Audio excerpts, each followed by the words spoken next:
여러분, 안녕하세요. 오늘 들려드릴 사연의 주인공은 올해로 70이 된 박경선 씨입니다. 박경선 씨는 매일 아침 같은 시간에 잠에서 깼습니다. 그녀의 작은 아파트에는 고요함이 감돌았고, 그 고요함이 그녀의 하루를 시작하게 해주었죠. 박 씨는 침대에서 천천히 몸을 일으키고는 커튼을 걷어 창밖을 바라봤어요. 햇살이 부드럽게 방 안을 비추고 있었고 창밖으로는 작은 꽃밭이 보였습니다. 그 꽃밭은 수년간 그녀의 일상이 되어 주었어요. 계절이 바뀔 때마다 다른 색의 꽃들이 피어나고 그걸 보는 게 그녀의 유일한 즐거움이었죠. 박 씨는 간단한 밥과 국을 끓여 아침 식사를 준비했어요. 작은 식탁에 혼자 앉아 밥을 먹으며 방 안에 울려 퍼지는 텔레비전 소리가 유일한 동반자였죠. 세상 사는 이야기들이 옆에서 흘러나와야 그녀는 조금이라도 덜 외로웠어요. 식사를 마친 후 박 씨는 늘 하던 대로 소파에 앉아 책을 집어들었어요. 하지만 책을 읽는 동안에도 그녀의 마음은 허전했어요. 자식들은 한동안 연락이 없었고 그들은 모두 바쁜 삶을 살고 있었죠. 그녀는 자식들에게 부담이 되고 싶지 않아 자주 연락하지 않았지만 자식들이 먼저 전화해 주길 내심 바라고 있었어요. 엄마, 잘 지내세요? 응. 잘 지내고 있어, 너희는? 우리도 잘 지내요. 요즘 회사 일이 좀 많아서 바쁘네요. 곧 다시 연락할게요. 통화는 늘 이런 식으로 끝났어요.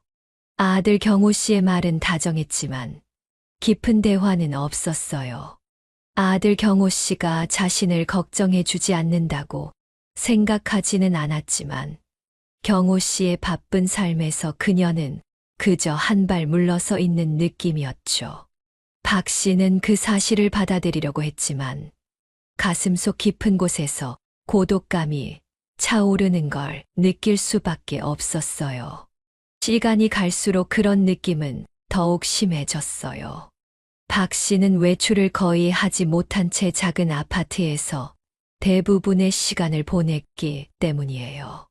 그녀의 건강은 예전 같지 않았고 최근 들어 집 밖으로 나가는 일조차 거의 불가능해졌죠. 관절염과 허리 통증이 점점 심해지면서 걸음을 옮기는 것조차 버거웠어요. 한때는 매일 아침 산책을 즐기던 그녀였지만 이제는 거실 창문을 통해 밖을 내다보는 것이 유일한 세상과의 연결고리였어요. 박 씨는 창밖을 바라보며 잠시 추억에 잠기곤 했어요. 나도 저렇게 자유롭게 걸어 다니던 때가 있었지 하고 생각했죠. 세월이 지날수록 자식들이 찾아오지 않는 날들이 길어지면서 박 씨의 외로움은 더욱 깊어졌고 매일이 고독한 반복의 연속처럼 느껴졌어요. 벽에 걸린 가족 사진들이 그녀에게 그나마 남은 유일한 위로였죠. 자식들이 자주 연락하지 않는 것을 알면서도 그녀는 여전히 그들이 찾아주길 기대하고 있었어요. 그러나 그 기대는 매번 실망으로 돌아올 뿐이었어요. 그러던 어느 날 아들 경호 씨와 딸 현지 씨가 갑작스럽게 방문했어요. 자식들이 함께 온 것은 오랜만의 일이었지만 그들의 표정은 밝지 않았어요. 박 씨는 그들의 얼굴에서 뭔가 심각한 이야기를 꺼낼 것 같다는 느낌을 받았어요. 마음 한구석이 불안감으로 가득 차기 시작했죠. 엄마, 요즘 건강이 많이 안 좋아지신 것 같아서 저랑 현지가 상의한 게 있어요. 아들 경호 씨가 먼저 입을 열었어요. 무슨 얘기길래 그렇게 진지하게 얘기를 해? 박 씨는 그들의 말을 기다리며 약간 긴장한 표정을 지었어요. 현지 씨가 말을 이어갔어요. 엄마, 혼자 지내시는 게 이제 너무 위험해 보여요. 저희가 요양원을 알아봤어요. 간호사들이 24시간 돌봐주고 엄마가 편하게 지내실 수 있는 곳이에요. 그곳에 가시면 혼자 지내시는 것보다 훨씬 나을 거예요. 박 씨는 깜짝 놀라며 손을 휘저었어요. 요양원? 내가 왜 요양원에 가야 하니? 난 괜찮아. 집이 제일 편해. 그녀는 이 집을 떠난다는 생각 자체를 받아들일 수 없었어요. 이곳은 자식들이 자라난 곳이었고, 그들의 기억이 고스란히 남아있는 소중한 공간이었어요. 엄마, 우리가 알아본 요양원은 정말 고급스러워요. 시설도 훌륭하고 프로그램도 다양해요. 간호사들이 엄마를 항상 곁에서 돌봐줄 거예요. 요양원이라고 해서 불편한 곳이 아니에요. 오히려 지금보다 훨씬 더 나은 환경에서 지내실 수 있어요. 딸 현지 씨는 핸드폰을 꺼내 요양원의 사진들을 보여주기 시작했어요. 사진 속 요양원은 고급스런 호텔처럼 보였어요. 넓고 깨끗한 방, 잘 가꿔진 정원, 그리고 다양한 취미 활동 프로그램이 사진 속에 담겨 있었죠. 박 씨는 그 사진을 보면서 잠시 흔들렸어요. 저곳이 정말 나를 위한 곳일까? 그녀는 스스로에게 물었지만 여전히 집을 떠난다는 생각은 쉽게 받아들여지지 않았어요. 엄마, 여기 정말 좋아요. 그리고 엄마가 요양원에 계시면 우리도 더 자주 찾아뵐게요. 집에서 혼자 계시는 것보다 훨씬 안전하고 우리도 안심할 수 있잖아요. 딸 현지 씨가 설득하듯 말했지만 박 씨는 여전히 고개를 저으며 말했어요. 그래도 난 이 집을 떠날 수 없어. 여기서 오래 살았고, 이 집이 제일 편해. 경호 씨가 조금 더 진지한 표정으로 입을 열었어요. 엄마, 집을 팔아서 요양원비를 충당할 생각이에요. 그 돈은 절대로 건드리지 않겠다고 약속할게요. 엄마가 필요하실 때 그 돈을 다시 돌려드릴 수 있도록 안전하게 보관할 거예요. 절대 엄마 몰래 쓰지 않을 거예요. 그 말을 들은 박 씨는 잠시 생각에 잠겼어요.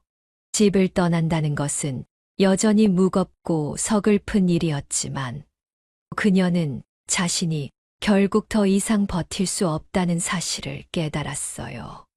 이 집은 비록 자신의 삶이 담긴 곳이었지만 지금 이 상태로는 더 이상 혼자서 살아갈 수 없다는 것도 인정해야 했죠. 그래. 그럼 그렇게 하자. 박 씨는 마지못해 대답했어요. 자식들이 말한 대로 요양원에 가서 더 안전하게 지낼 수 있다는 생각이 조금씩 그녀의 마음을 움직였어요. 며칠 후, 박 씨는 자식들과 함께 요양원으로 가는 차에 올랐어요. 차 안은 조용했고 자식들은 때때로 말을 걸었지만 박 씨의 마음은 무겁기만 했어요.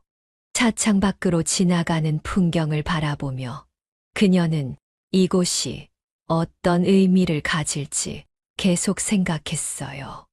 자식들이 옆에 앉아 있었지만 박 씨는 그들과의 거리감이 점점 더 커지는 것을 느끼고 있었죠. 차는 요양원에 도착했고 자식들은 그녀의 짐을 서둘러 정리한 후 간단히 인사를 했어요. 엄마, 저희 금방 다시 올게요. 잘 적응하세요. 경호 씨가 말했어요. 그래, 조심해서 들어가고. 엄마 보러 자주 찾아와야 돼. 박 씨는 그들의 뒷모습을 바라보며 힘없이 대답했어요. 그들이 떠난 후 박 씨는 텅 빈 방 안에서 홀로 남겨졌다는 사실이 가슴 깊이 다가왔어요. 그녀는 이제 이곳에서 새로운 삶을 시작해야 한다는 것을 깨달았지만 그 생각은 그녀에게 무겁게 다가왔어요. 요양원은 그녀에게 너무나도 낯설었어요. 자식들이 말한 것처럼 요양원은 고급스럽고 시설이 잘 갖춰져 있었지만 그것이 그녀의 마음을 편안하게 해주지는 못했죠. 자식들이 떠나고 나자 방 안에 남겨진 박 씨는 깊은 허전함을 느꼈어요. 그동안 오래된 집에서 혼자 보낸 일상은 분명 단조로웠지만 익숙하고 편안했어요. 그러나 시설 좋은 요양원은 그저 차가운 냉기가 흐르는 감옥 같았어요. 박 씨는 방 안에 놓인 가구들을 천천히 둘러봤어요. 새 것처럼 반짝이는 침대와 옷장, 그리고 작게 놓인 탁자. 창문을 열면 잘 가꿔진 정원이 보였지만 그것이 그녀의 마음을 채워주지 않았어요. 이 낯선 공간이 이제 자신의 새로운 집이라는 현실이 너무나 무겁게 다가왔어요. 박 씨는 한숨을 쉬며 창가에 서서 자식들이 떠난 쪽을 멍하니 바라보았어요. 이게 나를 위한 선택이었을까? 그녀는 스스로에게 물었어요. 하지만 대답은 돌아오지 않았죠. 그날 저녁, 박 씨는 요양원의 식당으로 내려갔어요. 식당은 넓고 깔끔하게 정돈되어 있었고, 다른 입주자들이 모여 식사를 하고 있었어요. 그들 대부분은 박 씨와 비슷한 나이대의 사람들이었지만, 이미 서로 잘 알고 지내는 듯한 모습이었죠. 박 씨는 낯선 분위기 속에서 혼자 앉아 조용히 밥을 먹었어요. 다른 사람들은 함께 대화를 나누며 웃고 있었지만 박 씨는 그 대화에 끼어들지 못했어요. 그들 속에서 자신이 더 외롭고 고립된 존재처럼 느껴졌죠. 그날 밤 박 씨는 쉽게 잠들지 못했어요. 요양원의 침대는 분명 편안했지만 그녀의 마음은 여전히 불안했죠. 자식들이 자신을 이곳에 보내면서 했던 말들이 계속해서 머릿속을 맴돌았어요. 정말 나를 위한 선택이었을까? 그들이 나를 이렇게 멀리 보내고 싶었던 걸까? 그녀는 그 질문들이 밤새도록 떠나지 않는 것을 느끼며 뒤척였어요. 며칠 후, 박 씨는 여전히 요양원 생활에 적응하지 못하고 있었어요.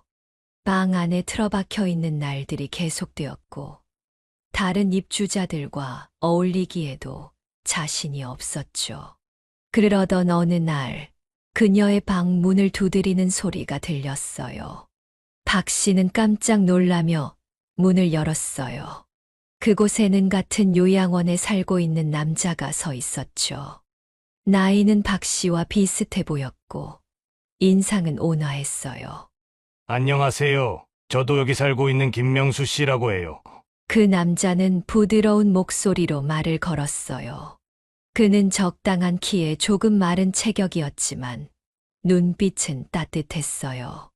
박 씨는 낯선 사람의 갑작스러운 방문에 당황했지만 그의 다정한 눈빛에 마음이 조금씩 열리기 시작했어요. 아, 안녕하세요. 저는 박경선이에요. 박 씨는 어색하게 미소를 지으며 대답했어요. 여기 처음 오셨죠? 처음엔 많이 낯설 거예요. 저도 처음엔 그랬거든요. 명수 씨는 조심스럽게 웃으며 박 씨에게 말을 걸었어요. 저도 여기 온 지 얼마 안 돼서 아는 사람이 많지는 않아요. 그래서 그냥 같이 차라도 한잔하면서 이야기 나누면 좋을 것 같아서 왔어요. 명수 씨는 다정한 말투로 박 씨에게 다가갔고 그녀는 마침내 그 제안을 받아들였어요. 좋아요. 그럼 언제 차라도 같이 한잔해요. 박 씨는 방에 혼자 틀어박혀 있던 시간들이 문득 어리석게 느껴졌어요.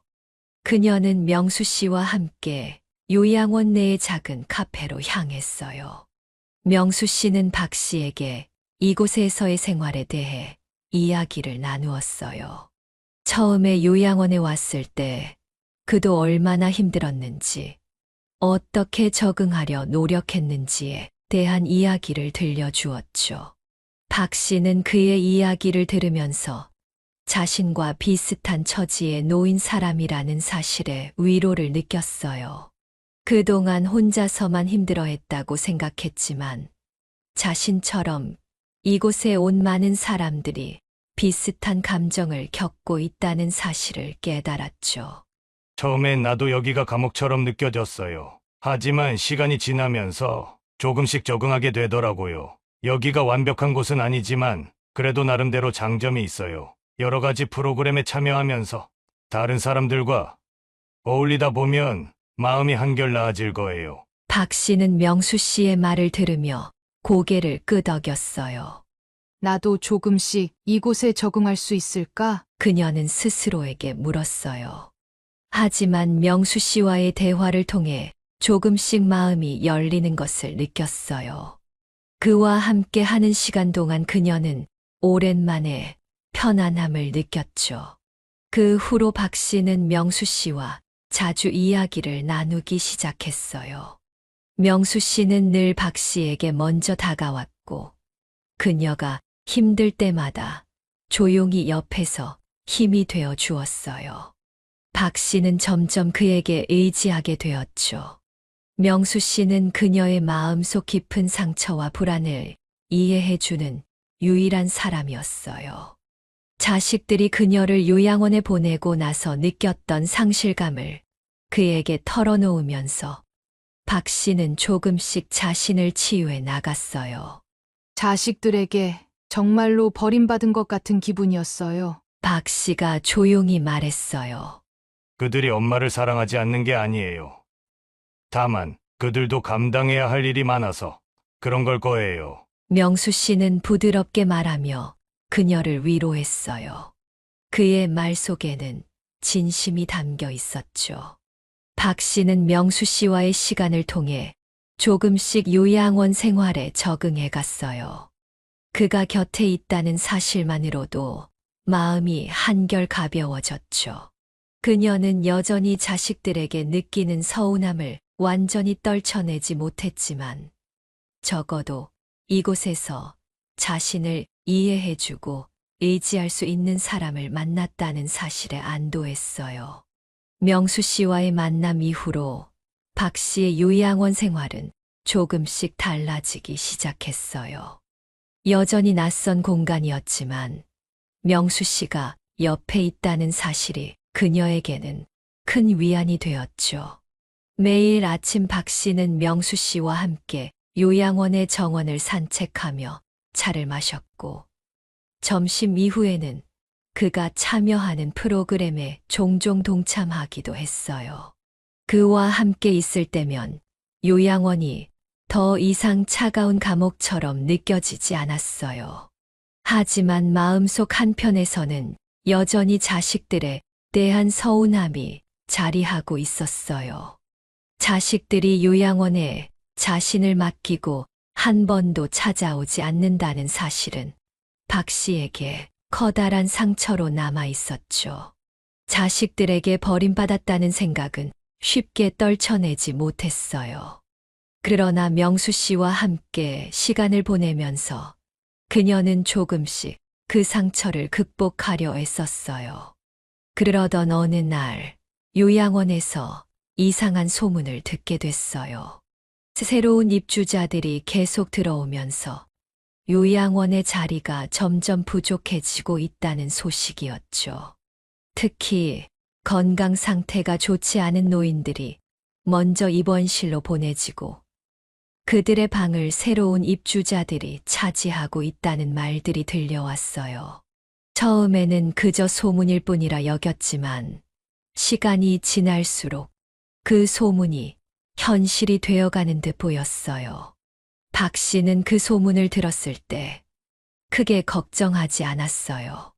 그녀의 몸도 불편했지만 요양원에 계신 다른 분들과 비교하면 비교적 건강한 편이었거든요. 그러나 시간이 지나면서 요양원 측에서 건강 상태를 이유로 입주자들에게 입원실 이송을 권유하는 일이 점점 더 많아졌고, 그 대상에는 박 씨도 포함되어 있다는 걸 알게 됐어요. 그날 요양원 직원이 박 씨의 방을 찾아왔어요. 그들은 박 씨의 건강 상태를 이유로 입원실에 입원하는 것이 더 나을 것이라고 조심스럽게 제안했어요. 박경선님, 건강 상태가 많이 안 좋아지신 것 같아 입원실로 옮기시는 게 좋을 것 같습니다. 입원실에서 더 나은 관리를 받으실 수 있고 더 안전할 거예요. 직원의 말은 상냥했지만 박 씨는 그 제안을 받아들일 수 없었어요.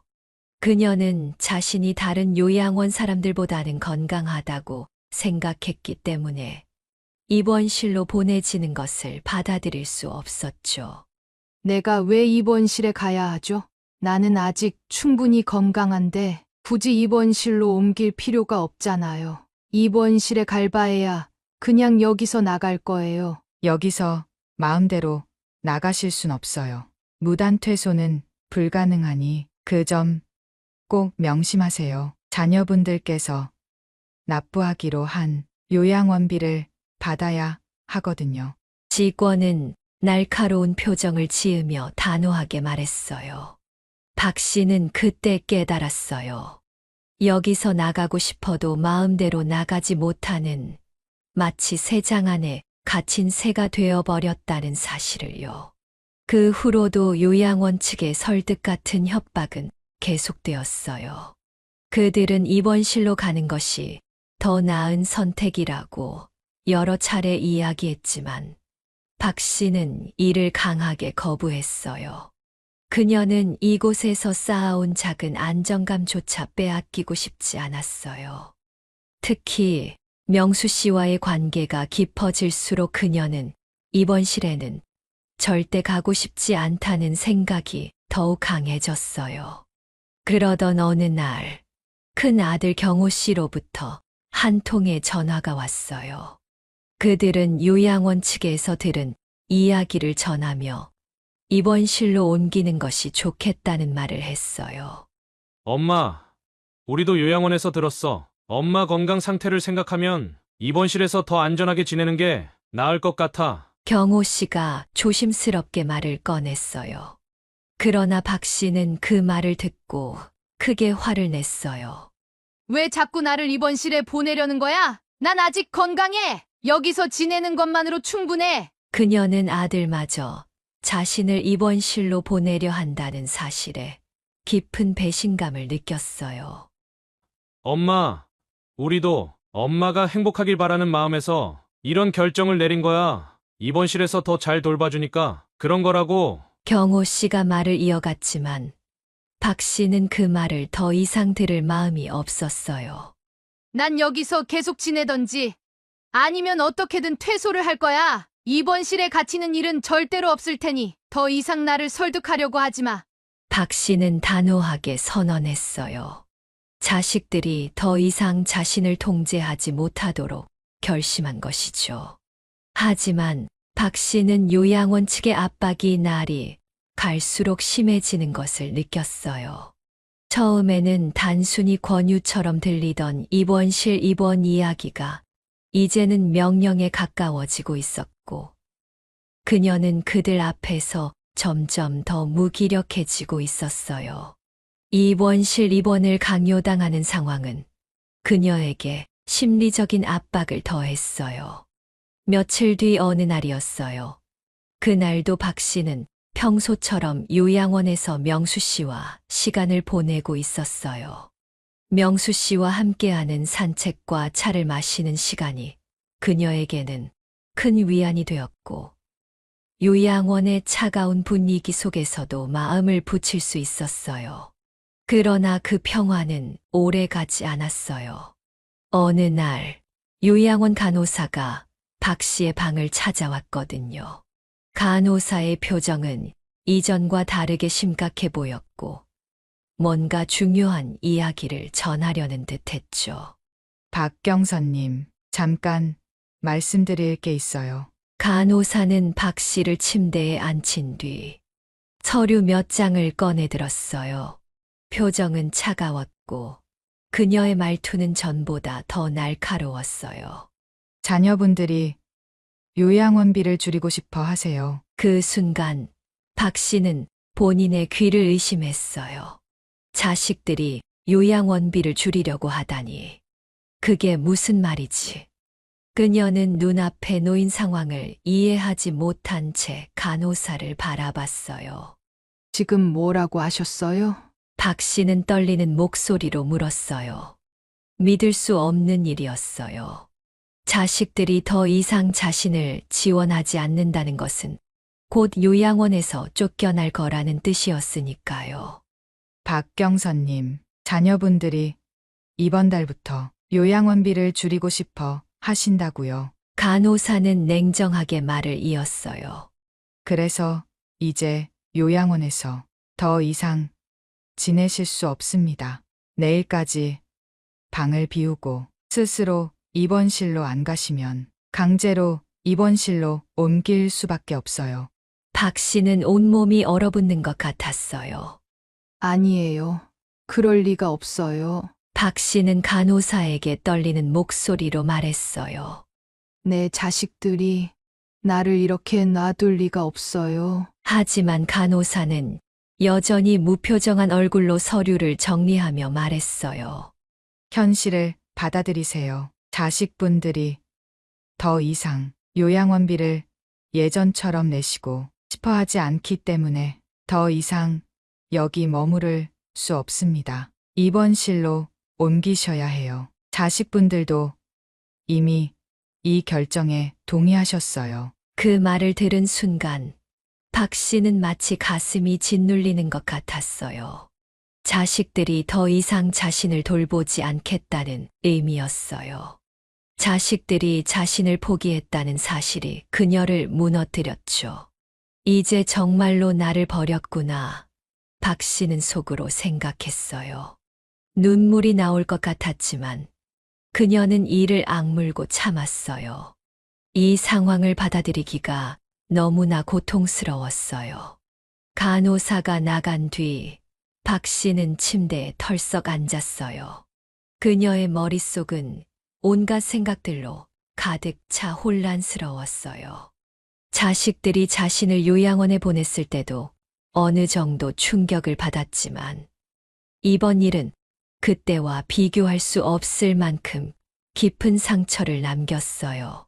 자식들이 이제 더 이상 자신을 책임지지 않겠다는 결정은 그녀에게 절망 그 자체였어요.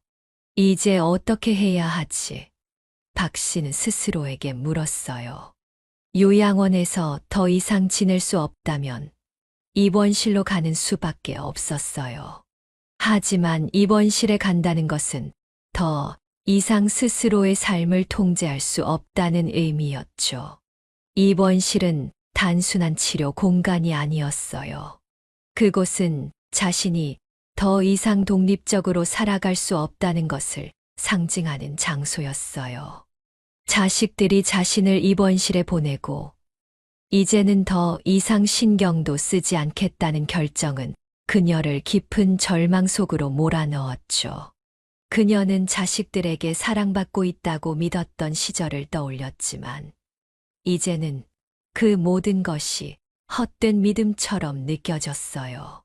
그날 밤 박 씨는 잠을 이루지 못했어요. 내일이면 강제로 입원실에 끌려가야 한다는 생각이 머릿속에서 떠나지 않았어요.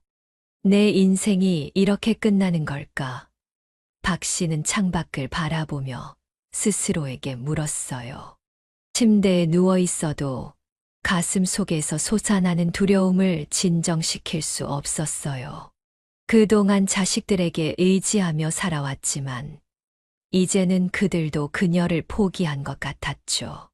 더 이상 그들에게 짐이 되고 싶지 않았지만 그렇다고 이대로 입원실에 끌려가는 것도 받아들일 수 없었어요. 이 절망 속에서 박 씨는 자신의 삶이 무너져 내리는 것을 느꼈어요. 내 인생이 이렇게 끝나는 건가?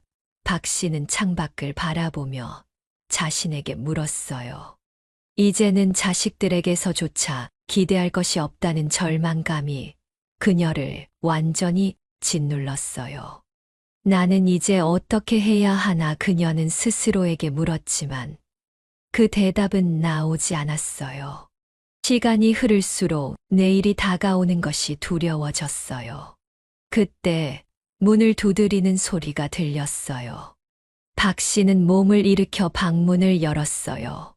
그곳에는 명수 씨가 서 있었어요. 그의 얼굴은 평소와는 다르게 다급해 보였어요. 경선 씨, 지금 이대로 있으면 안 돼요. 명수 씨가 침착한 듯 하지만 단호한 목소리로 말했어요. 그의 말투에서 비장함이 느껴졌죠. 내일이면 그들이 나를 입원실로 데려갈 거예요. 박 씨는 떨리는 목소리로 대답했어요. 그녀는 지금의 상황이 너무나 두려웠고 탈출이나 도망 같은 건 상상도 할 수 없었어요. 어디로 가야 할지도 무엇을 해야 할지도 전혀 떠오르지 않았어요. 명수 씨는 박 씨의 손을 잡고 그녀를 안심시키려는 듯 따뜻하게 말했어요. 여기서 탈출해야 해요. 시간이 얼마 남지 않았어요. 내일이면 그들이 당신을 입원실로 보내려고 할 거예요. 더 이상 기다릴 수 없어요. 탈출하자니 어디로 가겠다는 거예요? 박 씨는 명수 씨를 믿고 싶었지만 막연한 두려움이 그녀를 압도했어요.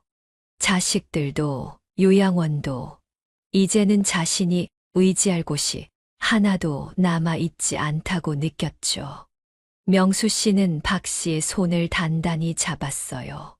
제 고향 바닷가에 집이 하나 있어요. 거기서 경선 씨랑 같이 지내고 싶어요. 여기에 더 있으면 안 돼요. 이대로 있으면 입원실에 강제로 끌려가고 말 거예요. 그의 말은 단호했고 그가 진심이라는 것을 박 씨는 느낄 수 있었어요. 그러나 막상 탈출이라는 단어가 그녀의 머릿속에 떠오르자 모든 것이 너무나 막막하게 느껴졌어요. 그러나 그녀에게 주어진 시간이 얼마 남지 않았다는 것은 명확했죠. 명수 씨는 그녀가 머뭇거리자 다시 말했어요. 경선 씨, 시간이 없어요. 자식들이 당신을 돕지 않는다는 걸 이제는 아셔야 해요. 이대로 입원실에 가면 다시는 우리가 원했던 자유로운 삶을 찾지 못할 거예요. 박 씨는 깊은 숨을 내쉬었어요. 명수 씨의 말이 맞았어요. 자식들이 더 이상 자신을 돌보지 않겠다는 것은 분명해졌고, 요양원은 이제 자신을 위한 공간이 아니었어요. 입원실로 강제로 옮겨지면 그 이후의 삶은 더 이상 그녀가 원하는 것이 아닐 것이라는 사실이 두려웠어요. 그러나 도망친다는 것도 쉬운 결정은 아니었죠. 알겠어요. 박 씨는 결국 명수 씨의 손을 꼭 잡고 대답했어요. 당신 말대로 하겠어요. 우리 여기서 나가요. 명수 씨는 안도한 듯한 표정을 지으며 고개를 끄덕였어요. 잘 생각했어요. 우리가 함께 이곳을 떠나면 누구도 우릴 찾지 못할 거예요. 내가 모든 걸 준비했어요. 박 씨는 명수 씨의 말을 듣고 조금씩 마음이 진정되는 것을 느꼈어요. 더 이상 머뭇거릴 시간이 없었어요. 그녀는 결국 명수 씨와 함께 탈출하기로 결심했어요. 밤은 깊어갔어요. 요양원은 이제 정막 속에 잠겨 있었고 복도는 어두웠어요. 박 씨는 침대에 앉아 명수 씨가 말한 계획을 떠올리며 마음을 가다듬고 있었어요. 탈출이라는 말이 너무 비현실적으로 느껴졌지만 더 이상 선택의 여지가 없다는 것을 알았어요. 입원실로 가는 것은 곧 자신이 원하는 삶을 포기하는 것이나 다름없었어요. 문이 조용히 열리며 명수 씨가 방으로 들어왔어요. 그는 손에 작은 가방을 들고 있었고 눈빛은 차분하면서도 결단에 찬 모습이었어요. 준비됐어요? 명수 씨가 낮은 목소리로 물었어요. 박 씨는 깊게 숨을 들이마시고 고개를 끄덕였어요. 네, 준비됐어요. 명수 씨는 옷장에서 그녀의 작은 짐을 챙겨 넣은 후 방 밖을 조심스레 살폈어요.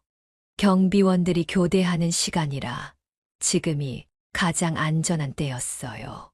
그는 이미 요양원의 구조를 파악했고 어느 출입구가 가장 안전한지 알고 있었죠. 이쪽으로 가요. 명수 씨가 박 씨의 손을 잡고 천천히 복도를 따라 걸었어요. 두 사람의 발소리가 복도에 울리지 않게 조심스럽게 걸음을 옮겼어요. 요양원의 어두운 복도는 고요했지만 박 씨의 심장은 그 어느 때보다도 빠르게 뛰고 있었어요. 들키면 어떻게 하지? 그 생각이 머릿속을 스쳤지만 그녀는 명수 씨의 손을 꼭 잡으며 마음을 다잡으려 했어요. 복도를 지나면서 간혹 직원들이 지나가는 소리가 멀리서 들리기도 했지만 다행히 두 사람은 눈에 띄지 않았어요. 명수 씨는 차분하게 앞장서서 박 씨를 이끌었고 그가 앞서 나갈 때마다 박 씨는 마음속에서 작은 안도감을 느꼈어요. 명수 씨가 있어서 다행이야. 혼자였다면 난 절대 이 용기를 내지 못했을 거야. 그들이 도착한 곳은 요양원의 뒷문이었어요.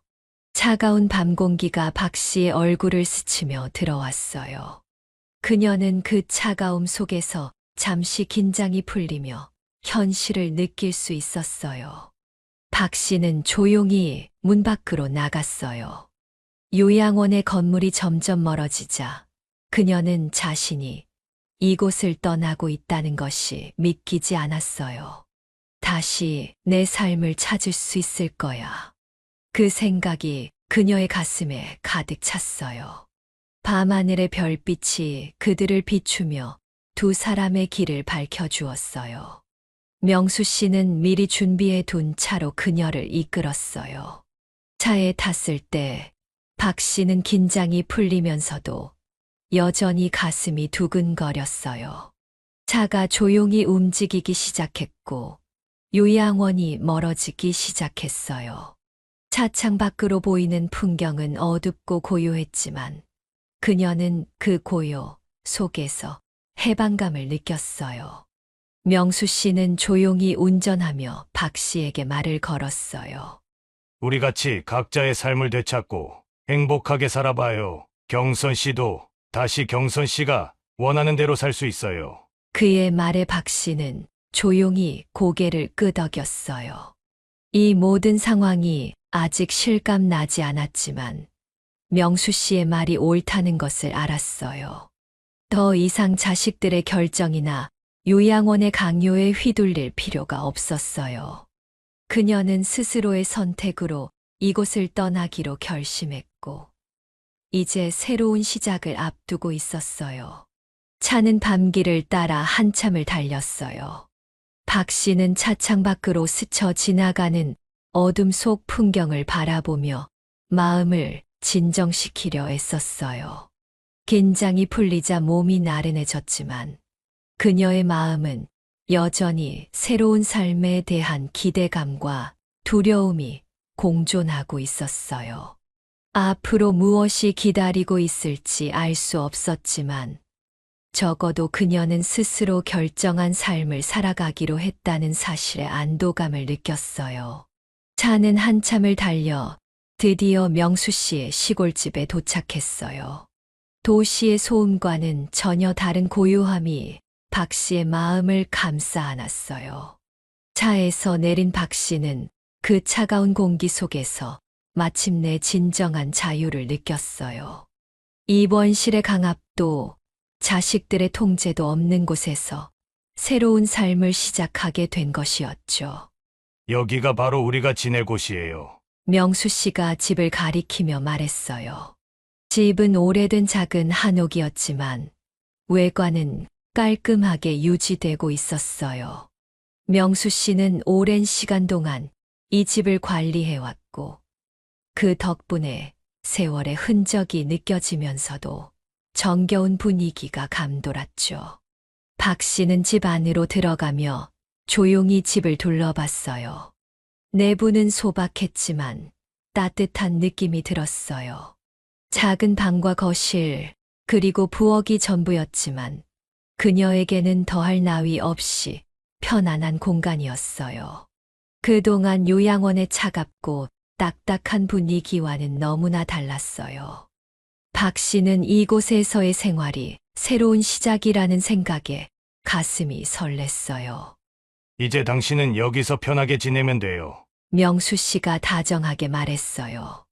우리가 함께라면 이제 누구에게도 의지하지 않아도 돼요. 당신이 원하는 대로 이곳에서 살아가면 돼요. 그의 말에 박 씨는 마음속 깊은 곳에서부터 안도감을 느꼈어요. 이제는 더 이상 입원실의 침대에 누워 다른 사람들의 결정에 따라 살아가는 삶이 아니라 자신이 선택한 삶을 살 수 있게 되었죠. 그녀는 그동안 자식들이 자신을 위한 결정을 내렸다고 생각했지만 사실은 그것이 자신을 올가매고 있었다는 것을 깨달았어요. 이곳에서만큼은 진정한 독립과 자유를 찾을 수 있을 것 같았어요. 며칠이 지나면서 박 씨는 점차 시골 생활에 적응해 갔어요. 그녀는 명수 씨와 함께 매일 아침 일찍 일어나 마당을 정리하고 작은 텃밭에서 자라는 작물들을 살폈어요. 그동안 도시에서 느꼈던 복잡한 생각들이 조금씩 사라지고 자연 속에서 지내는 생활이 그녀의 마음을 차분하게 해주었어요. 박 씨는 명수 씨와 함께하는 시간이 그 어느 때보다도 소중하게 느껴졌어요. 두 사람은 서로 의지하며 조용한 시골 마을에서의 일상을 만들어 갔어요.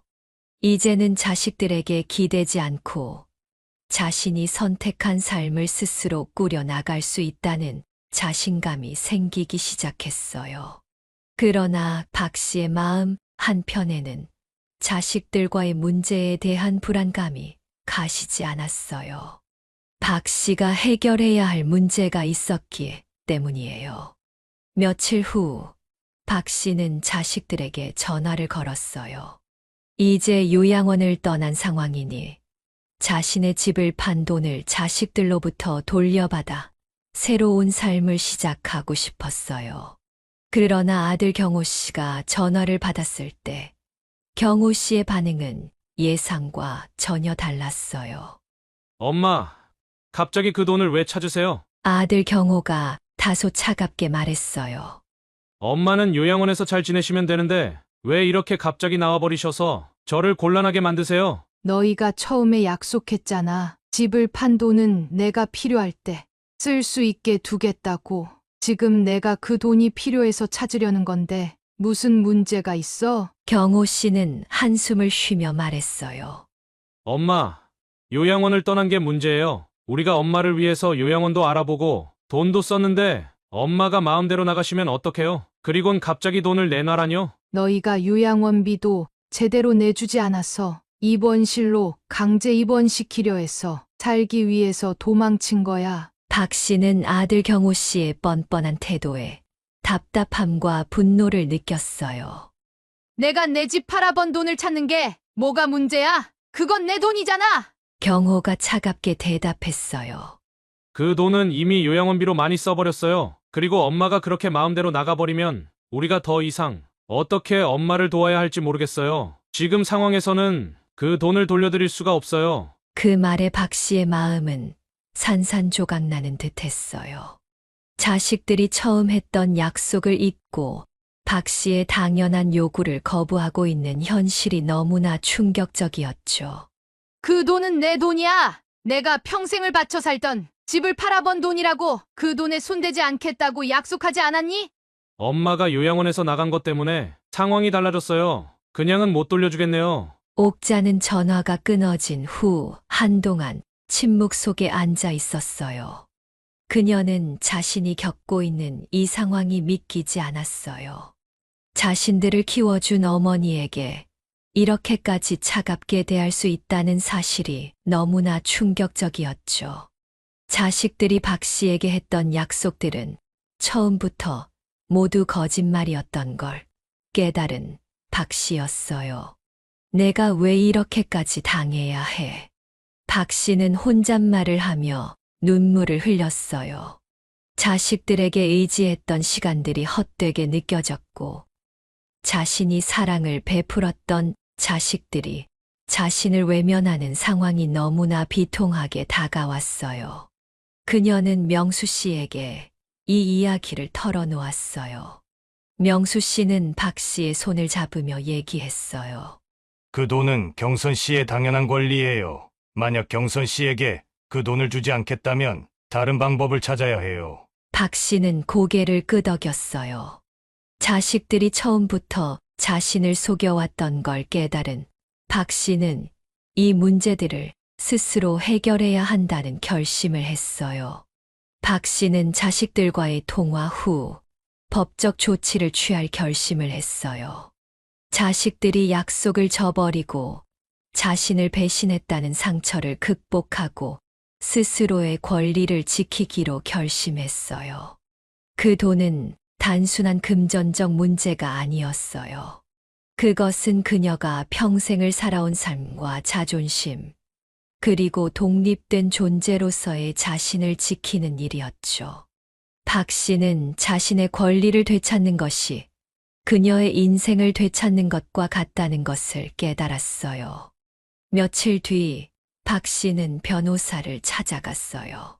그녀는 자식들이 약속했던 돈을 되찾기 위해 법적 절차를 밟기로 결심했죠.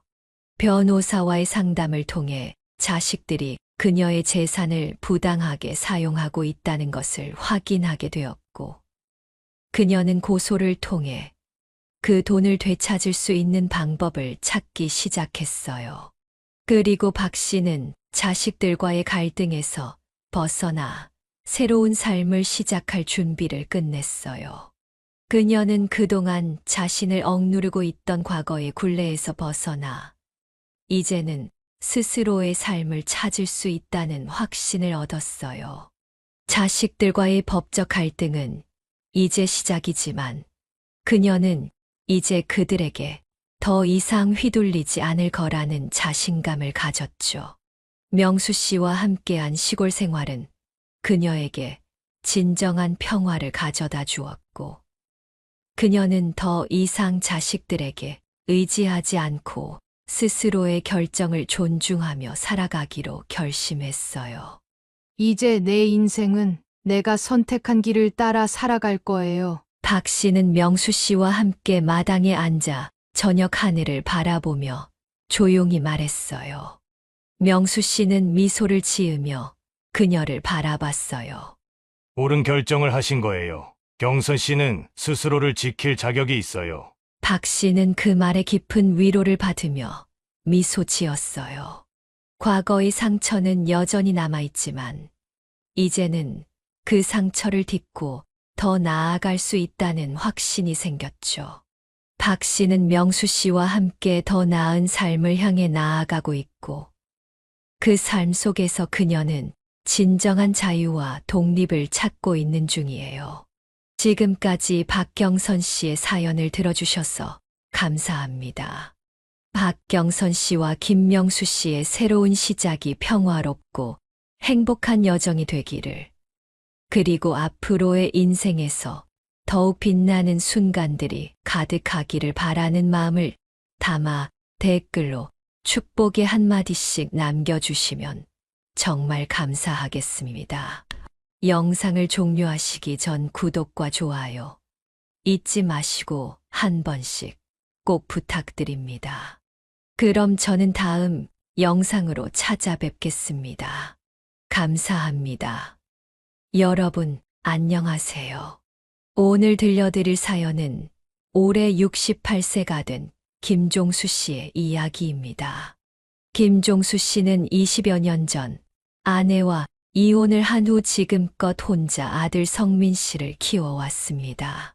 김 씨의 와이프는 아들 성민 씨가 중학생일 무렵 같은 회사 사람과 바람이 나서 남편과 자식을 버리고 집을 나갔습니다.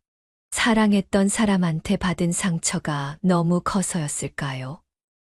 김종수 씨는 그 후로 다른 여자를 만날 생각을 전혀 하지 않고 아들 성민 씨를 데리고 살아왔습니다.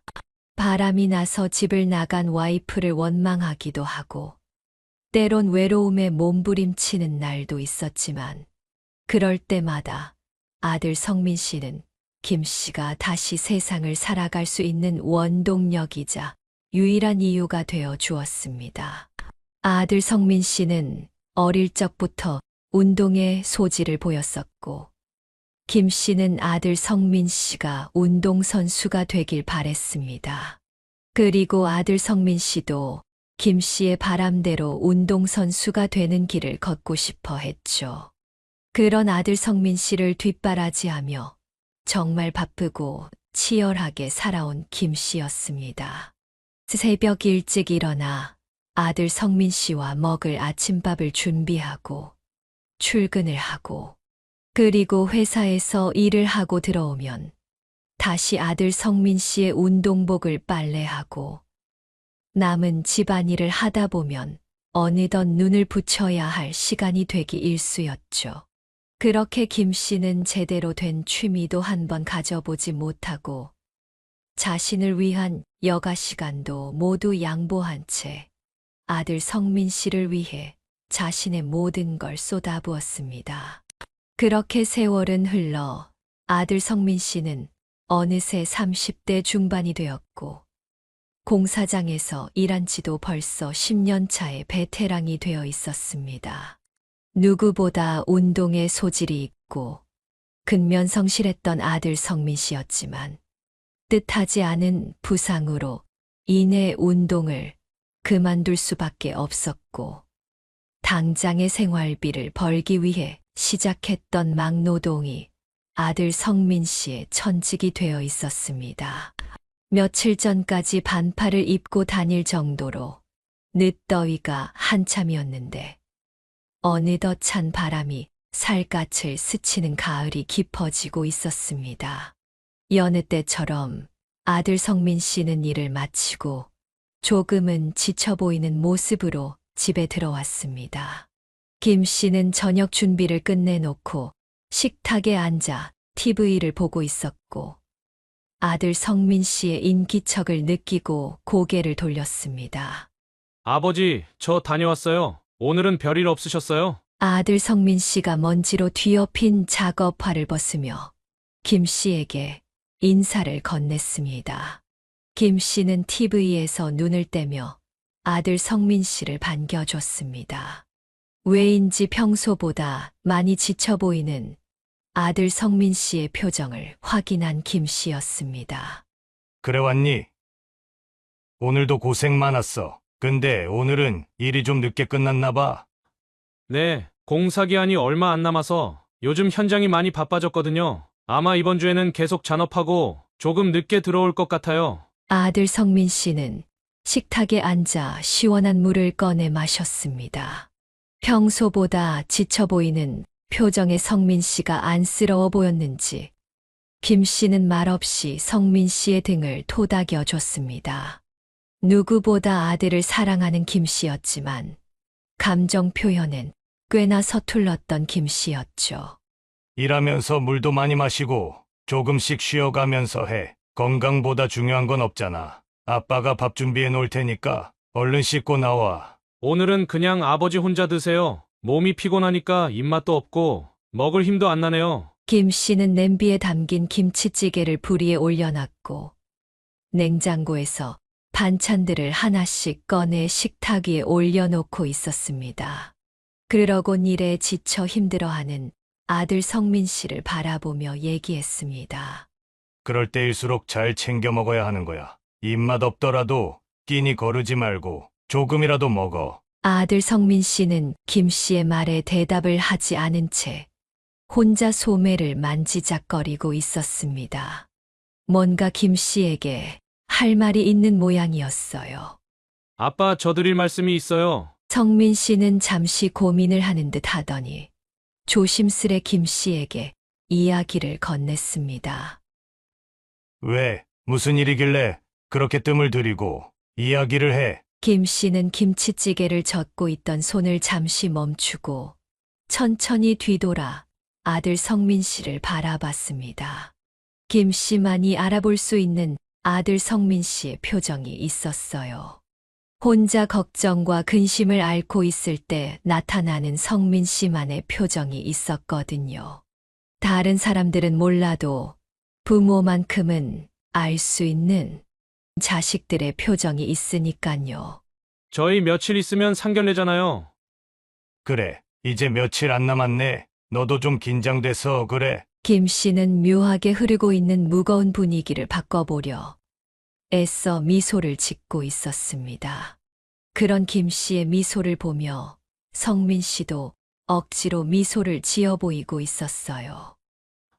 네, 생각보다 긴장이 많이 되네요. 사실 제가 오늘 퇴근길에 민지랑 전화를 하다 들은 게 있어서요. 민지네 부모님께서 제 직업을 마음에 안 들어 하시는 것 같아요. 아무래도 사무실에서 앉아서 일하는 게 아니라 공사장에서 몸 쓰는 일을 하다 보니 그분들 기대엔 많이 못 미치나 봐요. 아들 성민 씨의 입에서 나온 뜻밖의 얘기에 김 씨의 표정도 이내 심각해지기 시작했습니다.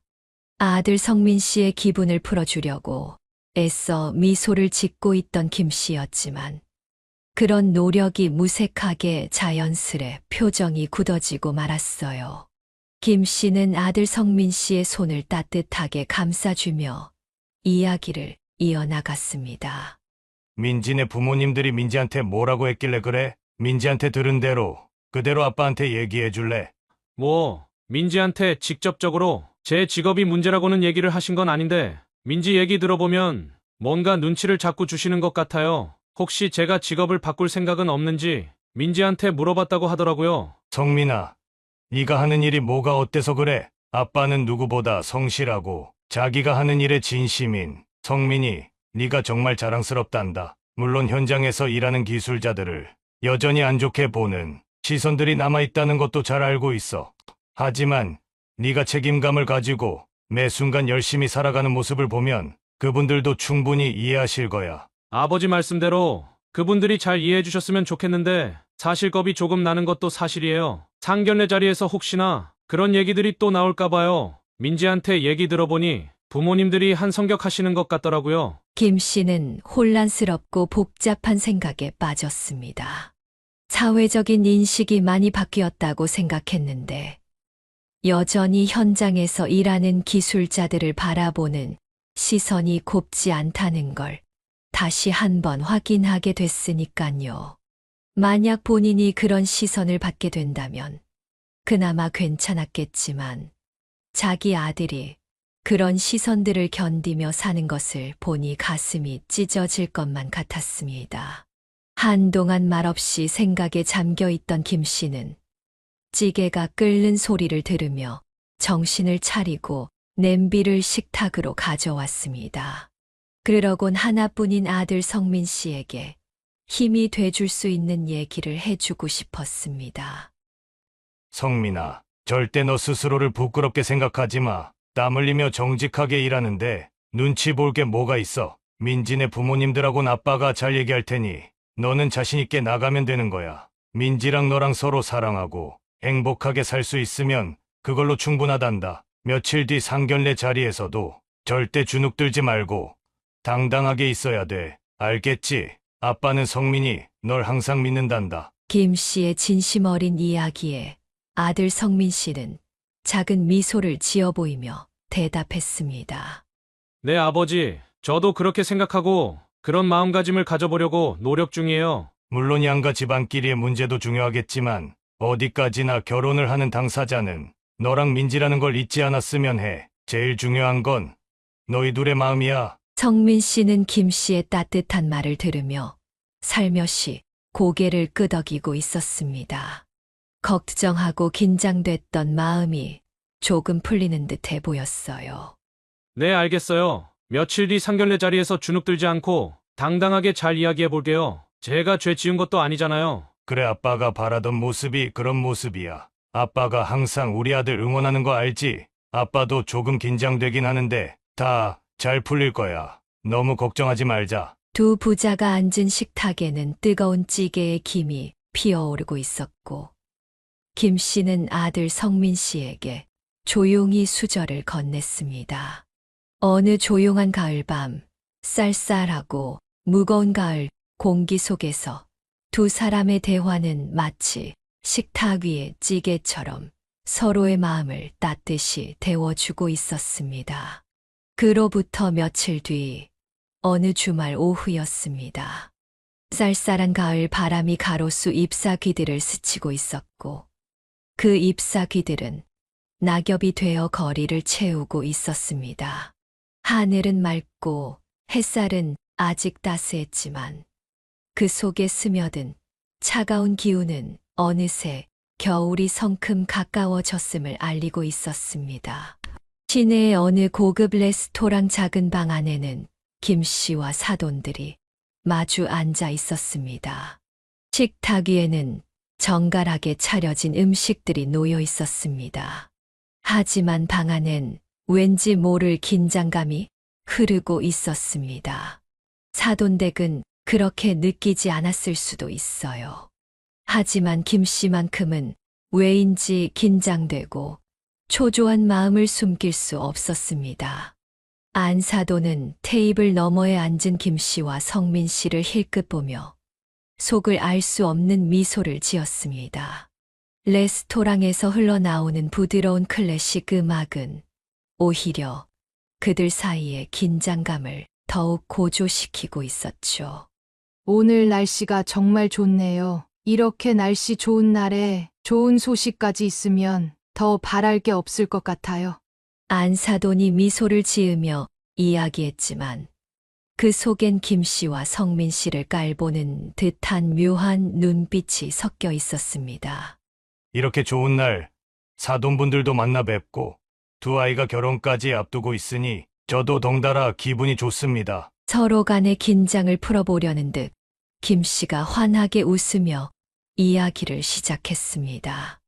요즘 결혼 준비로 우리 딸도 많이 바쁜가 보더라고요. 자꾸 신경 쓸 일이 생기는 것 같아 고민도 많이 하는 것 같고요. 민지야, 결혼하려니까 생각보다 준비가 쉽지 않지? 안사돈이 민지 씨를 흘기며 이야기를 이어나갔고 민지 씨는 잠시 안사돈의 눈치를 보는 듯 머뭇거리며 대답을 했습니다. 네. 생각보다 신경 쓸 일이 많지만 성민 씨랑 같이 잘 맞춰가면서 준비하고 있어요. 아직 신경 써야 할 일이 남아있지만요. 아마 그럴 거야. 특히 너희는 아직 집 문제가 해결이 안 됐잖니. 결혼을 하려면 무엇보다 보금자리 문제부터 해결이 돼야 하는데 제일 중요한 집 문제가 해결이 안 됐으니 상견례 자리가 시작된 지 얼마 되지도 않았는데 바로 집 얘기부터 꺼내는 안사돈이었습니다. 예상은 했지만 이렇게 바로 본론부터 이야기를 꺼내리라곤 생각을 못했던 김 씨였어요. 김 씨는 천천히 물을 마시며 어색하게 입을 열었습니다. 요즘은 다들 그렇게 시작하는 경우가 많다고 하더라고요. 제 친구들도 자식들이 결혼할 때 금전적인 지원을 못 해줬고 둘이 대출받아서 결혼 생활을 시작했지만 다들 지금은 남부럽지 않게 정말 잘 살고 있다고 하더군요. 저희 아이도 그 누구보다 성실하게 일하고 있으니 책임감을 가지고 잘 해낼 수 있을 겁니다. 김 씨의 입에서 대출이란 단어가 나오자 안사돈이 미간을 찡그리기 시작했습니다. 입이 근질거리는 듯 김 씨의 말이 끝나기만을 기다리고 있는 듯 했어요. 대출이라니요. 보통은 남자 쪽에서 집을 해오는 게 보통 아닌가요? 사돈분의 친구들을 어떤지 몰라도 제 친구들은 하나같이 남자 쪽에서 집을 해왔거든요. 서로 사는 수준이 다르니 그럴 수 있다고 쳐도 그걸 너무 당연하게 생각하시면 안 되죠. 순간 아들 성민 씨의 표정이 얼음장처럼 굳어졌습니다. 김 씨 역시 무척이나 당황했지만 겉으로 티를 안 내려고 마음을 다잡고 있었어요. 성민 씨는 고개를 살짝 끄덕이더니 준비해온 대답을 이어나갔습니다. 저희가 비록 시작은 미약하겠지만 절대 민지 고생시키는 일이 없도록 최선을 다하겠습니다. 한 번만 믿어주세요. 저희도 남부럽지 않게 잘 살아보겠습니다. 그 순간 바깥사돈이 갑자기 웃기 시작했어요. 너무 어처구니가 없어서 웃을 수밖에 없다는 표현을 온몸으로 하고 있었습니다. 그래요. 성실하다는 게 참 중요하죠. 그런데 우리 사위될 친구는 요즘 무슨 일을 하신다 하셨죠? 그때 민지한테 들었는데 제가 너무 충격받아서 그런지 기억이 잘 안 나네요. 안사돈의 무례한 태도를 보고 남은 상견례 자리가 너무 걱정이 됐던 김 씨였는데 바깥사돈의 더 무례한 태도를 보니 할 말을 잃은 김 씨였습니다. 너무나도 무례한 사돈들의 태도를 바라보고 있는 민지 씨의 표정도 일그러지기 시작했어요. 하지만 성민 씨만큼은 이미 이런 태도들을 예상이라도 했다는 듯 숨을 깊게 들이마시고 차분히 대답을 이어나갔습니다. 지금 공사장에서 기술자로 일하고 있습니다. 처음엔 일당을 받는 잡부로 시작했지만 열심히 노력해서 팀장까지 달았고 일반적인 직장인분들보다는 괜찮게 벌고 있습니다. 저도 제 직업에 만족하고 있고요. 앞으로도 더 열심히 살겠습니다. 기술자라고요? 말이 좋아서 기술자지. 옛날 말로 하자면 노가다 아닌가요? 힘도 많이 들 테오. 무엇보다 몸이 많이 상할 것 같은데. 우리 민지랑 결혼했는데 혹시 크게 다치기라도 해봐요. 우리 민지가 결혼하고 성민 씨 병수발이나 들 순 없는 거 아니겠어요? 바깥사돈의 노골적인 무시에 성민 씨는 차마 고개를 들지 못하고 눈길을 피해버렸습니다. 어느 정도 자신을 곱게 보진 않으리라 충분히 예상을 하고 나왔던 성민 씨였지만 이렇게 노골적으로 본인의 직업을 무시하리라곤 상상도 하지 못했으니깐요. 아들이 대놓고 무시를 당하는 걸 목격한 김 씨는 테이블 밑으로 주먹을 꽉 쥐며 손을 부들부들 떨고 있었어요. 당장이라도 일어나서 속 시원히 한마디 해주고 싶었지만 아들의 상견례 자리니 어떻게든 참아보려 노력하고 있었습니다. 괜히 본인 때문에 아들의 혼사를 망치고 싶진 않았거든요. 하지만 김 씨의 눈 가는 분노를 참지 못한 채 파르르 떨리고 있었고 그런 김 씨를 보며 제일 미안한 마음을 가지고 있던 건 민지 씨였습니다. 본인 부모의 민낯을 똑똑히 목격하고 있는 민지 씨였고 부끄러운 마음에 쥐구멍에라도 숨고 싶은 민지 씨였어요. 방 안은 잠시 동안의 정적이 흐르고 있었고 안사돈은 냉소적인 표정을 지으며 바깥사돈의 말을 거들기 시작했습니다. 성민 씨야 열심히 일하고 있다곤 하지만 딸을 가진 부모의 입장으로서 걱정이 안 될 수가 없는 것도 사실이에요. 저희는 정말 최선을 다해 민지를 키웠고 민지를 은행원으로 만들었어요. 그래서 사실 민지가 같은 은행원을 만나 결혼하기를 바래왔었고요. 솔직한 말로 성민 씨가 학교 다닐 때 공부를 열심히 했다면 지금 막노동을 하고 있을 리는 없잖아요. 본인이 무시를 당하는 건 참을 수 있어도 자기 자식이 무시당하는 건 가만히 보고 있을 수 없는 게 부모의 심정입니다. 사돈들의 무례한 태도가 어디까지 이어지나 지켜보고 있던 김 씨도 더는 참을 수가 없었습니다. 저희 아들이 어릴 때부터 운동을 했었어요. 참 촉망받는 선수였는데 대학교 때 본의 아니게 부상을 당하면서 꿈을 접게 됐고요. 물론 몸을 쓰는 일을 하고 있지만 따지고 보면 민지보다 돈도 잘 벌고 스스로 부족한 거 없이 잘 살고 있어요. 우리 아들이 그렇게 사돈들한테 무시를 당할 이유는 전혀 없다고 생각합니다. 제가 그냥 듣고만 있었는데 너무 말씀이 지나치신 것 같네요. 그냥 저희 딸이 걱정되니까 그러는 거 아니겠어요? 딸이 그래도 은행원인데 막노동하는 사람이랑 결혼한다 하니 걱정할 수밖에 없는 게 부모의 심정이니깐요. 아니 바깥사돈 자꾸 막노동 하시는데 현장에서 일하는 엄연한 기술자예요. 지금 시대가 어느 시대인데 현장 일하는 사람을 그렇게 비하할 수가 있는 겁니까? 제가 언제 비하를 했다고 하세요? 저는 그냥 사실을 말한 거고. 이런 불편한 대화가 그 누구보다 견디기 어려웠던 건 민지 씨였습니다. 정작 민지 씨 본인은 성민 씨의 직업을 존중해주고 늘 최선을 다해 인생을 살아가는 성민 씨의 자세를 존경하고 있었는데 자신의 부모님이 이렇게까지 무례하게 대할 줄은 정말 상상도 못했던 민지 씨였기 때문입니다. 민지 씨의 표정이 창백해지기 시작하자 본인들이 너무 말을 심하게 했나 아차 싶었던 사돈들이었어요. 괜히 멋쩍은 표정을 지으며 싸해진 분위기를 억지로 바꿔보려고 하더군요.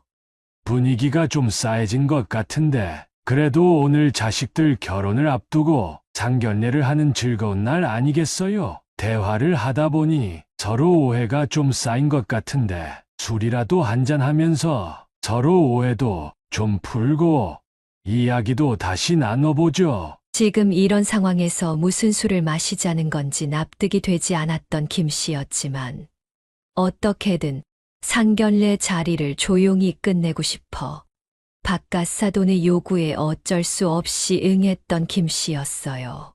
김 씨도 그렇고 아들 성민 씨도 그렇고 체질상 술을 잘 마시지 못하는 사람들입니다. 몇 잔만 마셔도 얼굴이 새빨갛게 달아오르고 호흡이 가빠지기 시작하거든요.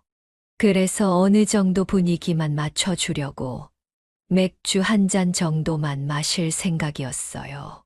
더군다나 지금 이 자리는 상견례 자리이지 술자리가 아니니깐요. 자, 사돈도 한잔 하시고 성민 씨도 한잔 하세요. 성민 씨는 아직 젊은 사람이고 운동선수를 했다고 하면 이 정도쯤이야 거뜬히 마시겠죠? 제가 한 잔 줄 테니 받으세요. 네, 제가 술을 잘 못 마셔서 그럼 한 잔만 받겠습니다. 감사합니다. 술은 마시면서 느는 거 아니겠어요? 처음부터 잘 마시는 사람이 어딨어요? 그리고 장인어른들 사람이 술을 주는데 처음부터 술을 잘 못 마신다고 빼는 건 예의가 아니죠. 자, 얼른 한 잔 합시다. 첫 잔은 원샷인 거 아시죠? 바깥 사돈은 단숨에 맥주 한 잔을 들이켰습니다. 숨도 안 쉬고 목구멍으로 술을 때려 넣더군요. 민지 씨가 그런 바깥 사돈에게 눈치를 주고 있었지만 아랑곳하지 않는 바깥 사돈이었습니다. 손에 들고 있던 커다란 술잔을 단숨에 털어 넣은 뒤 곧장 다시 술을 따르고 있는 바깥 사돈을 보며 경악을 금치 못하고 있던 김 씨였죠.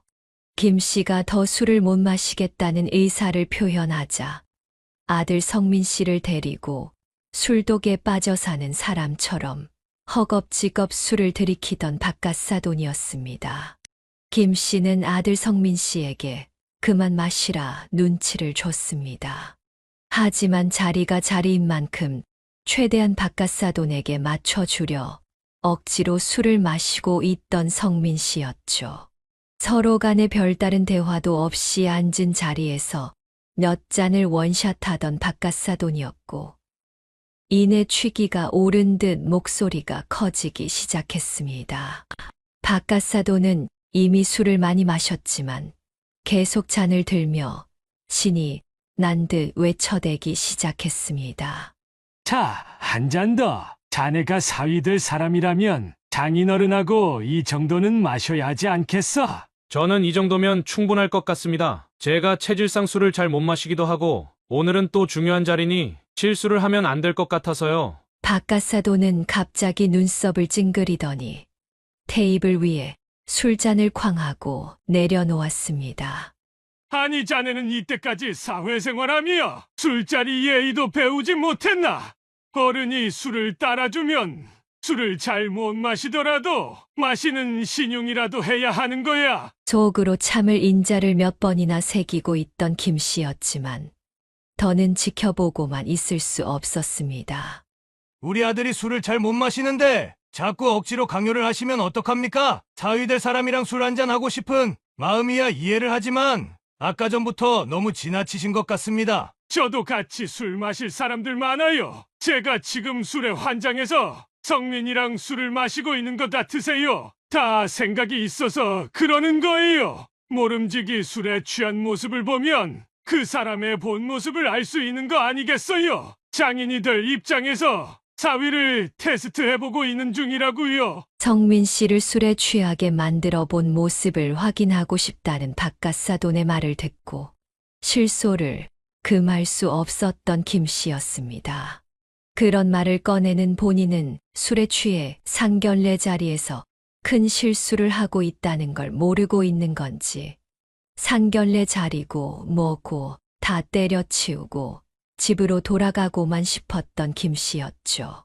상견례 자리는 결혼할 아이들의 부모끼리 만나 서로 인사를 나누는 자리지 누군가를 테스트하는 자리는 아니지 않습니까? 결혼을 할지 말지 유무를 이런 걸로 판단하시면 안 되죠. 분명 저희 아들이 술을 잘 못 마시는 체질이라 말을 했는데도 억지로 먹이고 계시잖아요. 좋은 게 좋은 거라고 참고 있는데 이건 정말 아닌 것 같습니다. 아니 그래도 제가 권하면 예의상 마셔야 하는 거 아니에요. 성민이가 운동도 하고 공사 현장에서 기술자라고 했나요? 아무튼 공사장에서 일을 하니 술도 잘 마실 줄 알았지. 너무 예민하게 굴 필요는 없잖아요. 아버님께서도 그 정도는 이해하셔야지. 바깥사도는 김 씨의 말을 듣고 비꼬듯 얘기했습니다. 김 씨와 성민 씨를 완전 아래로 여기는 듯 깔보고 있었고 김 씨의 말을 들은 채 만체하고 있었습니다. 술을 좀 권할 수도 있지. 왜 그렇게 심각하게 따지고 드세요? 우리 딸 민지도 자기 아빠 닮아서 그런지 술을 좀 마시는데 성민 씨도 주량을 좀 늘려보도록 하세요. 앞으로 결혼할 거면 부부끼리 술도 한잔하면서 대화도 나누고 하면 좋잖아요.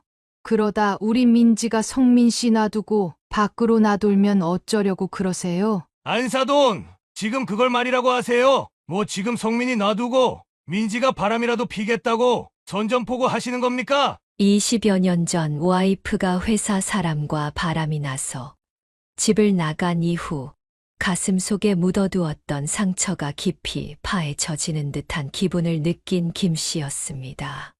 이 자리에 아들 성민이만 없었다면 당장이라도 자리를 박차고 나가고 싶을 정도로 김 씨는 큰 분노를 느꼈습니다.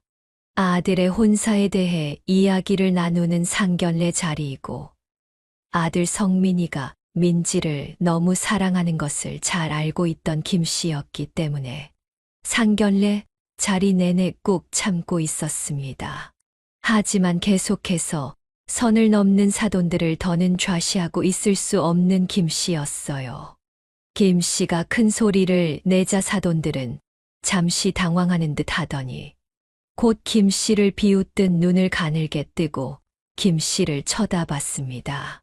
그렇다고 그렇게 흥분할 필요는 없잖아요. 제가 이런 말까진 안 하려고 했는데 성민이는 지금 저희 테스트를 통과해야 하는 입장이에요. 저희가 허락 안 하면 절대 우리 민지랑 결혼할 수도 없다는 거 모르세요? 성민이가 우리 민지랑 결혼한다고 하면 사돈이야 좋겠죠. 은행원 와이프 만나서 신분 상승할 수 있는 기회인데 말이에요. 솔직히 그런 거 노리고 우리 민지한테 접근한 게 아닌가 얼마나 걱정되는지 알긴 아세요? 그럼 제가 우리 성민이를 제발 민지랑 결혼시켜달라고 애걸복걸이라도 해야 한다는 말씀이세요? 우리 성민이도 떳떳하게 사회생활 잘하고 있고 자기 밥벌이 충분히 잘하고 있는 애예요. 성민이랑 민지가 서로를 사랑하고 있기 때문에 앞으로 결혼을 해서 더 행복하게 살았으면 해서 이 상견례 자리에도 나온 겁니다. 민지가 은행원으로 일하고 있는 것도 물론 자랑스러우시겠죠.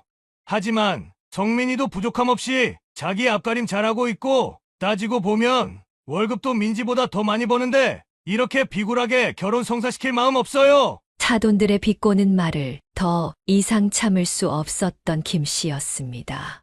최대한 차분히 대처하려 했지만 자신의 눈앞에서 아들을 모욕하는 것만큼은 도저히 용납할 수 없었던 김 씨였어요. 김 씨의 목소리가 커지기 시작하자 마치 그것을 꼬투리 잡으려는 듯 안사돈과 바깥사돈은 더 교묘하게 말을 이어나갔습니다. 그러면 이왕 이렇게 말 나온 김에 저도 한마디 해야겠네요. 예전에 와이프분이랑 이혼하셨다고 들었거든요. 지금 이 자리에 혼자 나와 계신 것도 그렇고요. 지금 저희 앞에서 이렇게 목소리를 높이시는 걸 보니 혹시 예전에 이혼하신 것도 설마 가정폭력이나 그런 것 때문은 아니시죠? 김 씨와 성민 씨는 충격의 말을 잇지 못하고 입을 벌린 채 멍하니 사돈들을 바라보고 있었습니다. 지금 무슨 소리를 들은 건지 자신들의 귀를 의심하고 있었어요. 민지 씨도 깜짝 놀라 두 눈을 크게 뜨며 자기 아버지의 말을 믿을 수 없다는 듯 바라보고 있었습니다. 하지만 사돈들은 여전히 겉으로는 차분한 척하지만 동시에 교활한 미소를 지으며 김 씨와 성민 씨를 바라보고 있었습니다. 김 씨는 너무나도 큰 충격에 휩싸였습니다. 김 씨의 손은 부르르 떨리고 있었고 상견례 자리가 시작되고부터 지금까지 억지로 누르고 있던 분노가 폭발하기 직전이었습니다. 바깥 사돈은 그런 김 씨의 표정을 보며 흥미로운 듯 고개를 살짝 기울였습니다. 저희가 너무 짚고 넘어간 게 아닌가 싶기도 하지만 짚고 넘어갈 건 짚고 넘어가야죠. 혹시 진짜 이혼 사유가 가정폭력이라면 성민이도 그런 걸 보고 배웠을 거 아니에요. 저희는 그냥 궁금해서 물어본 건데 워낙 사돈께서 감정적으로 반응하시니까 진짜 그런 것 같다는 생각이 드네요. 혹시 평소에도 감정 조절이 잘 안 되세요? 뭐라고요? 김 씨의 목소리가 떨리기 시작했습니다. 지금 다른 사람의 가정사를 잘 알지도 못하면서 이혼 사유가 가정폭력 때문이었을 거라고 넘겨짚고 계신 겁니까? 사돈들은 그 자리에서 가볍게 웃기만 할 뿐 김 씨의 질문을 부정하지 않았습니다. 그리고 그런 태도와 표정은 김 씨에게 더 모욕적으로 다가왔죠. 저희도 확인해야 할 건 확인해야죠. 근데 이렇게 쉽게 화를 내시는 걸 보니 저희 생각이 틀린 것 같지도 않네요. 저희 입장에서는 상견례 자리에 혼자 나타나신 것도 큰 결격 사유입니다. 그러니 당연히 왜 이혼을 하셨는지도 알아야만 하는 거고요. 제대로 대답도 못하시고 화부터 벌컥 내시니 참 저희 민지가 앞으로 결혼해서 험한 꼴이나 당하는 건 아닌지 벌써부터 참 걱정이 되네요. 사돈들은 더욱 김 씨를 조롱하는 듯한 표정으로 말을 이어나갔습니다. 참을 수 없는 분노에 김 씨의 호흡이 거칠어지기 시작했고 입술이 떨리기 시작했습니다. 아내가 바람이 나서 집을 떠난 이후 김 씨 혼자 힘들게 성민 씨를 키우며 살아왔던 모든 순간들이 마치 주마등처럼 김 씨의 머릿속을 스치고 지나갔습니다. 아무리 외롭고 힘든 일이 있어도 늘 성민 씨 앞에서 약한 모습을 보여주고 싶지 않아 일부러 아무렇지 않은 척 마음을 굳게 먹고 살아왔던 김 씨였습니다. 하지만 지난 20여 년 동안의 본인의 삶을 통째로 부정당하는 듯한 기분을 느낀 김 씨였고 자기 아들마저 모욕을 당하는 걸 더는 견딜 수 없었던 김 씨였습니다. 김 씨는 잠시 동안 눈을 질끈 감았다 떴고 이내 말없이 조용히 일어나 성민 씨의 손을 잡았습니다. 그러곤 성민 씨의 손을 이끌고 그대로 상견례 자리를 박차고 나갔습니다. 성민 씨는 분노에 휩싸인 눈으로 사돈들을 바라보며 김 씨를 따라 방에서 나갔습니다. 그런 김 씨와 성민 씨를 어이없다는 표정으로 바라보고 있던 사돈들이었고 김 씨와 성민 씨가 방에서 나가자 곧장 방 안에서 큰 소리가 나기 시작했습니다. 사실 지금 이 순간에 가장 부끄러운 사람은 민지 씨였으니까요. 결혼을 앞둔 상견례 자리에서 본인의 부모가 저지른 결례에 머리 끝까지 화가 난 민지 씨였습니다. 아니, 엄마 아빠는 도대체 무슨 생각이야? 자식 결혼을 망치지 못해서 어디 안달이라도 났어? 내가 진짜 부끄러워서 고개를 못 들겠어. 내가 계속해서 눈치 줬는데 자꾸 왜 이러는 거야? 왜 그러는 거냐고. 아니 민지야, 엄마랑 아빠는 다 널 위해서 이러는 거야. 결혼이 어디 애들 장난이니? 따져볼 거 따져보고 시험해볼 건 시험해봐야 네가 엉뚱한 사람 만나서 고생하는 일이 없지. 엄마랑 아빠가 무슨 면접관이야? 성민 씨랑 아버님이 어디 엄마 아빠 회사에 면접 보러 온 사람이냐고. 내가 괜찮다는데 엄마 아빠가 왜 괜히 나서서 그러는 건데.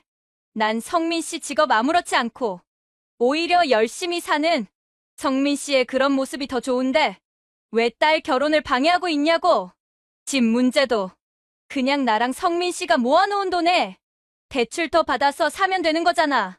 아니 민지야, 네가 뭐가 부족해서 저런 집에 시집을 간다는 거야? 남자한테 꼬여도 아주 제대로 꼬였구나. 성민이 걔가 너를 세뇌시키려고 든 모양인데 저 집에 시집 가면 너만 손해보는 거야. 더 잘 사는 집에 충분히 시집 갈 수 있는데 왜 저런 집에 시집을 간다는 건지 아빠는 도대체 이해를 할 수가 없어. 내가 사랑하는 사람이랑 내가 결혼을 하겠다는데 엄마 아빠가 왜 그러냐고.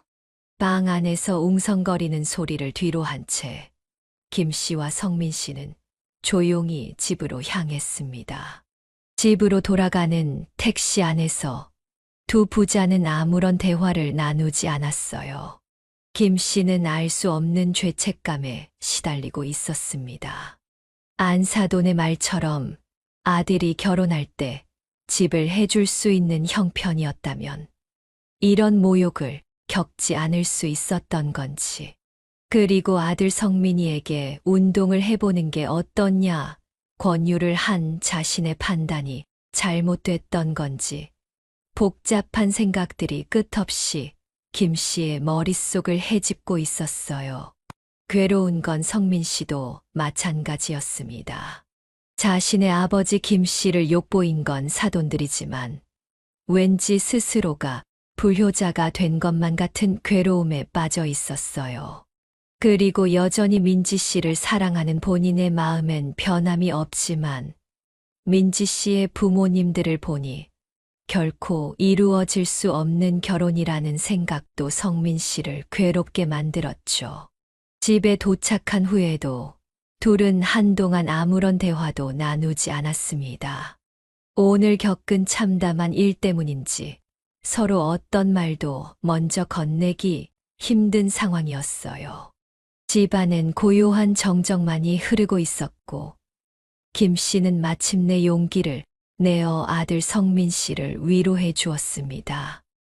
성민아, 아빠가 미안해. 아빠가 부족한 사람이라서 이런 일을 겪게 만드는 것 같아. 너한테 뭐라 해줄 말이 없구나. 아니에요, 아버지. 제가 상견례 하기 전에 민지 씨 부모님들을 먼저 만나 뵙다면 이런 일이 생기지도 않았을 거예요. 너무 섣불리 결혼을 하겠다 결정을 한 제 잘못이에요. 그날 이후 성민 씨에겐 민지 씨로부터 하루에 10통이 넘는 전화가 걸려왔습니다. 본인 부모의 잘못을 대신 사과하고 싶은 민지 씨였지만 성민 씨는 한 통의 전화도 받지 않았어요. 그리고 바로 며칠 전 성민 씨의 집 앞으로 직접 민지 씨가 찾아왔고 눈물을 흘리며 대신 용서를 구했다고 합니다. 성민 씨는 따뜻하게 민지 씨를 안아주며 민지 씨가 미안해할 건 없다고 얘기를 했습니다. 지금도 민지 씨를 미워하는 마음은 전혀 없지만 이 결혼은 없던 일로 해야 되겠다고 성민 씨가 얘기를 하자 부모와 연을 끊는 한이 있더라도 성민 씨와 꼭 결혼을 하고 싶다는 얘기를 전했던 민지 씨였습니다. 김 씨는 상견례 날 이후 지금까지 잠도 제대로 못 들고 큰 고민에 빠져 있습니다.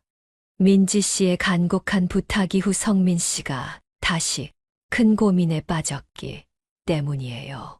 민지 씨 말대로 민지 씨네 부모님이 반대하더라도 민지 씨와 결혼을 할지 아니면 파혼을 하고 없던 일로 해야 할지 여전히 갈피를 못 잡고 있습니다. 김 씨의 머릿속도 여전히 복잡하기만 합니다. 며느리들 민지는 정말 마음 따뜻하고 올바른 사람이라고 생각하지만 그 부모들을 보니 정상적인 결혼 생활이 어려울 것 같다는 생각이 들기 때문이죠. 부모를 보면 자식을 알 수 있다는 말이 있으니깐요. 여러분들께서 김 씨의 입장이라면 과연 어떤 결정을 내리실 것 같나요? 아들 성민 씨와 며느리들 민지 씨가 서로 너무나 사랑하는 사이고 며느리들 아이가 부모와 연을 끊을 각오까지 하며 결혼을 하자고 하는데 막상 그 부모들은 정말 상상 밖의 사람들이라면요. 부디 김 씨가 올바른 결정을 내려 김 씨와 아들 성민 씨가 행복한 인생을 살 수 있도록 여러분들의 조언을 댓글로 한 번씩 남겨주시면 감사하겠습니다. 지금까지 김 씨의 사연을 들어주신 여러분들께 감사의 말씀을 전하며 오늘의 사연은 여기서 끝마치겠습니다. 영상을 종료하시기 전 잊지 마시고 구독과 좋아요 꼭 부탁드리며 저는 다음 사연으로 여러분들을 찾아뵙겠습니다. 감사합니다.